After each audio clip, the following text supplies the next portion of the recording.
நிதி நுண்ணறிவுகளுக்கான உங்கள் நம்பகமான மூலத்திற்கு மீண்டும் வருக.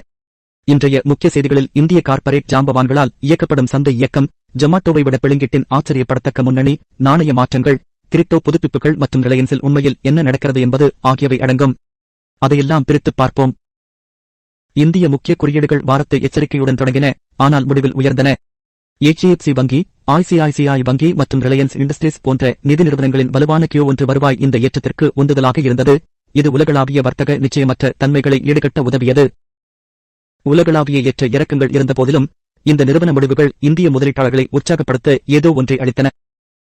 ஒரு பெரிய மாற்றத்தில் நிகர ஆர்டர் மதிப்பு NV அடிப்படையில் Blinkit முதல் முறையாக முந்தியுள்ளது. அவர்களின் தாய் நிறுவனமான ஏடர்நெல் இன் Q1 முடிவுகளின்படி Blinkit ஆண்டுக்கு ஆண்டு 127% வளர்ச்சியை பதிவு செய்து NV-யில் 9,203 கோடியை எட்டியது. பின் 8,967 கோடியை முந்தியது.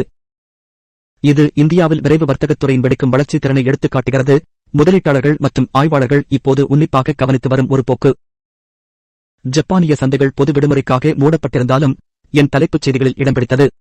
தேர்தல் முடிவுகளுக்குப் பிறகு நாணய மதிப்பு 0.7% வரை உயர்ந்து $1க்கு 147.74 ஆகஸ்ட் உயர்ந்தது. இது சாத்தியமான முதலீட்டாளர்களின் பதட்டத்தையும் மீள்தன்மையையும் குறிக்கிறது. என் எதிராக அமெரிக்க டாலர் 148.09. என் எதிராக euro 172.40. versus GBP 199.03. Reliance industries நிறுவனத்தின் முதல் காலாண்டு வருவாய் இந்திய பங்குச் சந்தையில் பெரும் தாக்கத்தை ஏற்படுத்தாததால் அதன் பங்குகள் 3.5% சரிந்து $1,423 ஆகஸ்ட் இருந்தது.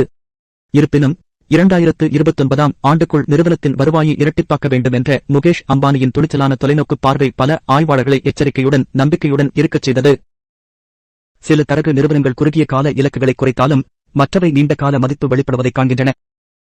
கிரிப்டோவிற்கு திரும்பிய பிட்காயின் வலுவான நிறுவன ஆர்வத்தால் ஊக்கமடைந்து சுமார் 11.00 மதிப்பை உறுதியாக வைத்திருந்தது. IST பிற்பகல் 2:58 மணி நிலவரப்படி BEC 0.6% உயர்ந்தது. அதே நேரத்தில் எதேரும் 1.9% உயர்ந்து $3,774 ஆகஸ்ட் இருந்தது. இது 7 மாதங்களில் இல்லாத அதிகபட்சமாகும். இந்திய ரூபாய் மதிப்பு ஒரு டாலருக்கு 86.2925 ஆகஸ்ட் முடிவடைந்தது. இது ஒரு மாத குறைந்த அளவான 86.35 ஐ தொட்ட பிறகு நாளுக்கு சுமார் 0.2% சரிந்தது. இன்றைய உங்களுக்கான சுருக்கமான பதிவு இது. லைக் செய்யவும், சப்ஸ்கிரைப் செய்யவும், பெல்லை அழுத்தவும் மறக்காதீர்கள். அதனால் நீங்கள் எந்த புதுப்பிப்பையும் தவறவிட மாட்டீர்கள். கருத்துக்களில் எங்களுக்கு தெரியப்படுத்துங்கள். நீங்கள் பிளிங்கிட்டில் பந்தயம் கட்டுகிறீர்களா அல்லது இன்னும் ஜொமாட்டோவுக்கு விசுவாசமாக இருக்கிறீர்களா?